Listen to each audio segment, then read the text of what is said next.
Okay, hello Cloud Gurus and welcome to this lecture. In this lecture we're going to look at the difference between EC2 dedicated instances versus dedicated hosts.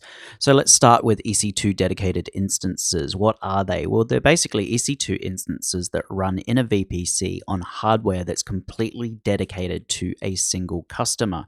So your dedicated instances are physically isolated at the host hardware level from instances that belong to other AWS accounts.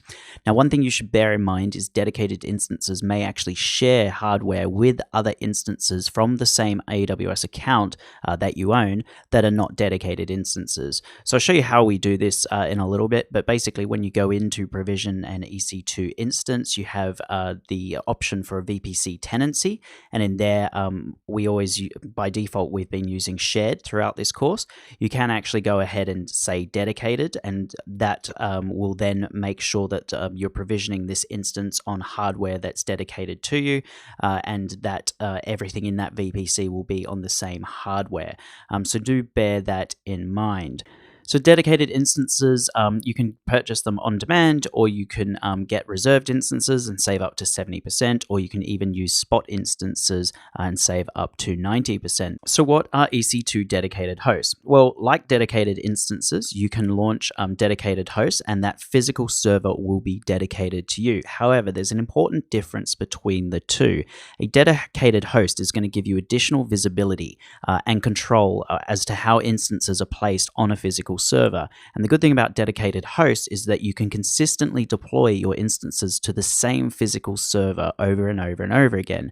And as a result, dedicated hosts enable you to use your existing server-bound software licenses, and as well as addressing corporate compliance and regulatory compliance. So some software licenses like VMware or like Oracle will say that the host has to be dedicated. It can't be multi-tenanted, and you have to have full control of that host. In that case, you would use dedicated hosts. And this description is a little bit vague. I actually got it from the AWS website.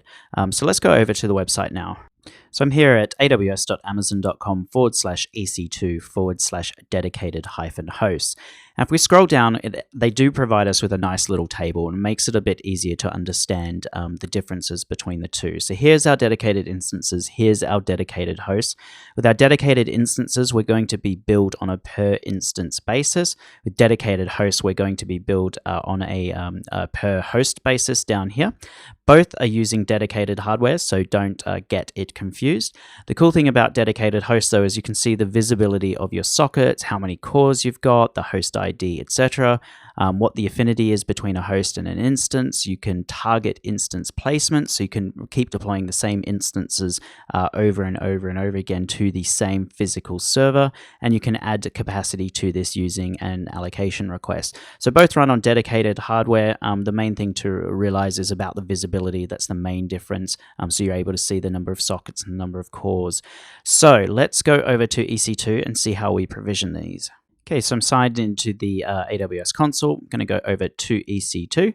And in here, you can actually see under instances, we've got dedicated hosts. You can go in and click in here and go and allocate a host. This actually often blows my mind because it means that Amazon have data centers that have like literally physical dedicated hosts, not doing anything, just waiting for a customer to come in and, go ahead and provision it. And it is actually really, really quick to provision. You basically just fill this in and hit allocate host, and that will go in and provision your host. I'm not going to do that though, because it is expensive. Well, at least to me it is. There's another way we can do it as well. So let's go over to our two instances in here. We're going to go ahead and launch an instance. In here, we've got our Amazon Linux AMI. We'll go ahead and hit select. And in here, we'll just do T2 micro. And in here, this is where we can provision whether or not it's a dedicated instance versus a dedicated host. So if we just go down to tenancy in here, we've always been using shared, run a shared hardware instance. If you click in here, you can either choose run a dedicated instance, or you can choose run a dedicated host, launch this instance on a dedicated host. So it's up to you as to what you want to do. I wouldn't go ahead and do it. It's a fairly minor point.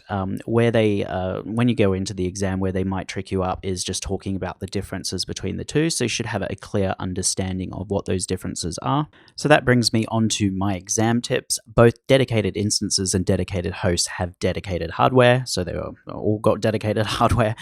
Dedicated instances are charged by the instance, whereas dedicated hosts are charged by the host.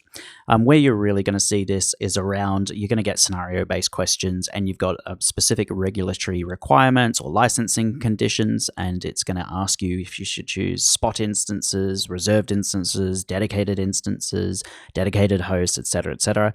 Obviously, you want to go for dedicated hosts. That's what this is built for. Dedicated instances may also share the same hardware along with other AWS instances from the same account that are not dedicated. And then remember that dedicated hosts give you much better visibility into things like sockets, cores, and the host ID.